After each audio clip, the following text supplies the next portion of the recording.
نحمده ونصلي على رسوله الكريم. أما بعد، فقد قال الله تبارك وتعالى في القرآن المجيد: أعوذ بالله من الشيطان الرجيم.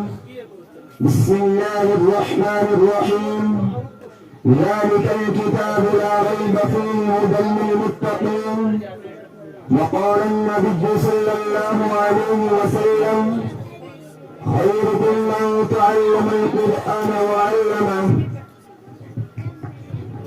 ہے قول محمد قول خدا فرمان نہ بدلا جائے گا.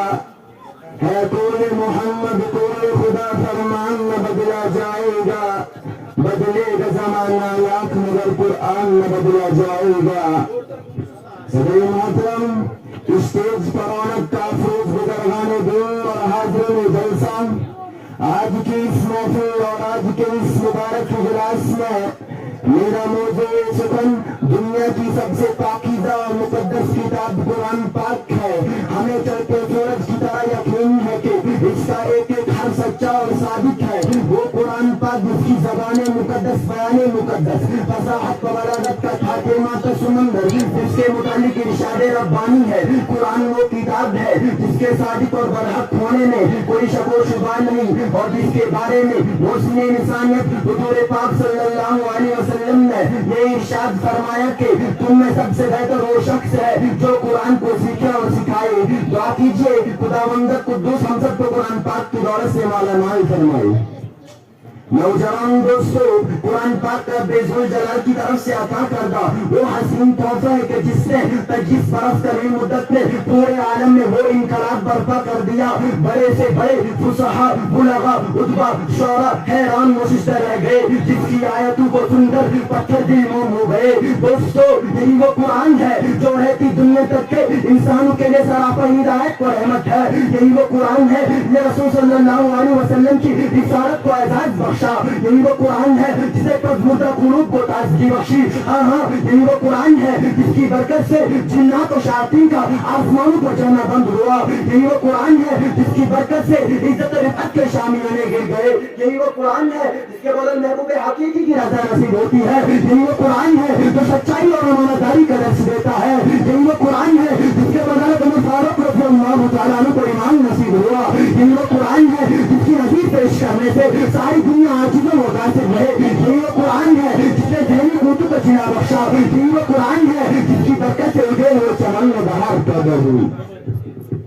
محترم حضرات، قیامت کے دن حافظ قرآن سے کہا جائے گا قرآن پڑھتا جا اور جنت کے درجوں پر چڑھتا جا اور ٹھہر ٹھہر کر پڑھ جیسے کہ تو دنیا میں ٹھہر کر پڑھا کرتا تھا. بس چلو مقام اور ٹھکانا وہی ہے جہاں آخری آپ تک پہنچے.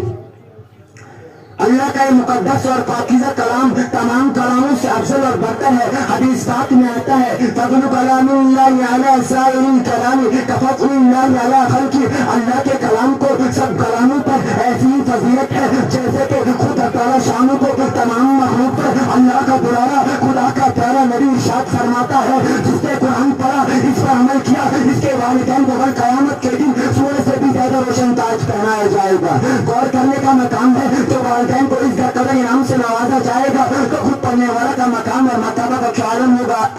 میرے دوستو، قیامت کا میدان ہوگا اور ایسے 10 آدمی جن کے لیے جنت واجب ہو چکی ہوگی. حافظ قرآن اپنی رب کی بارگاہ میں سفارش کرے گا. پروردگار عالم اس کی سفارش کو قبول کرے گا اور ان کو ان حافظ قرآن کی برکت سے نجات عطا ہوگی. مسلمانوں، قرآن کریم عظیم برکت اور سعادت ہے جو روح خداوندی مانگنے حیات اور سرچشمہ زندگی ہے. وہ عرب قوم جو نسل کا نسل مدت چلی آ رہی تھی، دنیا جس کو دلیل اور حقیق جانتی تھی، کوئی کو وقت میدان میں کھیلنے والا سمجھتا، کوئی کو چاہے عرب کو خطاب دیتا، کوئی کو چاہیے مکہ کہتا. لیکن جب قرآن آیا جن کا نام چالائے عرب تھا، صحابہ کرام ہو گیا جن کو نفرت سے یاد کیا جاتا تھا، رضی اللہ عنہ ورضوا عنہ کا اعزاز ملا. اور افسوس اور افسوس، ہم نے قرآن پاک کے دامن کو مقدس کو ترک کر دیا. ہم نے اس پاکیزہ تعلیمات کو بلا دیا. نتیجہ یہ ہوا کہ وہ مسلم قوم جس کی سر پر عزت و رفعت کا تاج تھا، ذلت و رسوائی کی گرہ میں جا کے وہ قوم کامیابی جس کے آگے مردہ استقبال کرتی تھی، ناکامی اس کے مقدر بن گئی. وہ مسلم قوم جس کی ایک آواز پر افریقہ کے جنگل میں رہنے والے طوفان پرندہ نے میدان خالی کر دیا تھا، آج ایک چھوٹی بھی سڑک ماننے کو تیار نہیں. مسلمانوں سمجھو ہوشیار ہو جاؤ، جب تک کہ پردہ چاک کرو، قرآن پاک سے وابستہ ہو جاؤ، ورنہ یاد رکھو تاریخ ہمیں معاف نہیں کرے گی۔ حاضرین جلسہ، جان نثار صاحب کرام کے کتب خانے میں قرآن پاک کے علاوہ کوئی کتاب نہ تھی، اس کو لے کر وہ آگے بڑھے اور کامیابی ان کے قدموں کو چنتے چلے گی۔ وہ قرآن بھی تھا جس کی برکت سے بدر کے میدان میں 313 نے مکہ کی قسمت کو پلٹ دیا۔ آج ہم کروڑوں میں ہیں، دوسری قومیں ہم پر سوار ہے، جان ہماری محفوظ نہیں، مال ہمارا محفوظ نہیں، عزت وابو سے ہمارا خلواڑ ہے، نہ ہماری مساجدیں محفوظ ہے، نہ ہمارے مدارس محفوظ ہے، ہمیں جو مسلم کی چکی گھوم رہی ہے۔ مسلمانوں، ایک دور ہوتا کہ مسلمانوں کا مقابلہ حامان بن ولید سے ہوتا ہے۔ اس دشمن خدا اور دشمن رسول کے پاس طاقت اور قوت ہے، 60,000 فوج کا اس جواب ہے، مسلمانوں کی فوج 10,000 ہے، اسلامی فوج کی کمانڈر خالد بن ولید رضی اللہ تعالیٰ عنہ ہے۔ مسلمانوں کو اس کا بھی علم نہیں کہ دشمن کے پاس کتنی فوج ہے۔ مشورہ ہوتا ہے، خالد بن ولید رضی اللہ تعالیٰ عنہ سے کہا جاتا ہے آپ 300 آدمی لے کر جائیں اور پتہ لگائے کہ دشمن کی فوج کہاں ہے، اس کی تعداد کتنی ہے اور اس کے پاس سامان کیا کیا ہے۔ صحابی رسول صلی اللہ علیہ وسلم کی ایمانی قوت دیکھے، فرماتے 300 کی ضرورت نہیں، میرے ساتھ صرف 30 آدمی کافی ہے۔ صحابہ عرض کرتے ہیں کہ آپ کو قوت ایمان ہو، مگر یہ دارالاسباب ہے، 30 آدمی کچھ نہیں ہے، کم از کم 60 آدمی لے جاؤ۔ چنانچہ 30 آدمی کا اور اضافہ کر دیا گیا۔ اسلامی فوج کو وہ مختصر سا قافلہ آگے بڑھا، چند میل کے فیصلے پر معلوم ہوا دشمن کا لشکر سامنے ہے، اس کی تعداد 60,000 ہے۔ خالد بن ولید رضی اللہ تعالیٰ عنہ ایمانی حرارت جوش میں آئی، فرمایا کہ دشمن کا لشکر سامنے ہے، میری رائے یہ ہے کہ ادھر منتظر صحابہ کرام کو اطلاع کی ضرورت نہیں، ان سے مقابلہ کے لیے ہم کافی ہے۔ صحابہ عرض کرتے ہیں کہ اسلامی فوج کو مجاہد اعظم صاحب بڑھاتا ہے، دوسری طرف 60,000 کا لشکر ہے۔ حامان بن ولید آگے بڑھتا ہے، کہتا ہے ہم تو سمجھتے تھے مسلمان قوم بڑی سمجھدار ہے، لیکن معلوم ہوتا ہے تم احمق ہو، 60,000 سے لڑنے کے لیے 60 آدمی لے کر آئے ہو، جاؤ ہم تم پر رحم کھاتے ہیں، 2 گولیاں کھجور اور چند اشرفے دیتے ہیں، کیوں اپنے جانوں پر ظلم کرنے آئے ہو، یہاں سے چلے جاؤ۔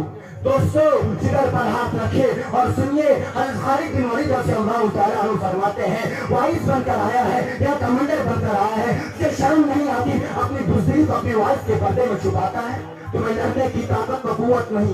حامان بن ولید اسلامی مجاہد کی سرکار کو سن کر جوش میں آیا، فوج کو حکم دیتا ہے کہ پکڑ لو ان 60 آدمی کو۔ چنانچہ 60,000 کا حملہ ہوتا ہے۔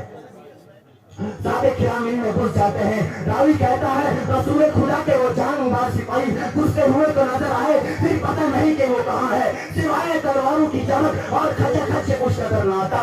صرف 3 گھنٹے میں جان کا فاصلہ ہو جاتا ہے۔ تاریخ شاہد ہے، زمین و آسمان گواہ ہے، 60,000 کا منہ پھیر دیا۔ حضرات میں پوچھنا چاہتا ہوں وہ کون سی چیز تھی جس نے صحابہ کرام کو طاقت اور قوت پیدا کی؟ دوستو، یہی قرآن پاک تھا۔ کسی شاعر نے کیا سچ کہا ہے، وہ عطائے غلبہ ہے مومن کے لیے قرآن میں، فرقے کے غالب ہے کچھ نہیں کثیر ایمان میں۔ اس لیے میں اپنی تقریر کو ختم کرتا ہوں، دعا کیجیے کہ اللہ تعالیٰ تمام امت مسلمہ کو قرآن سیکھنا اور سکھانا اور اس پر عمل کی نیک توفیق نصیب فرمائے۔ وما علینا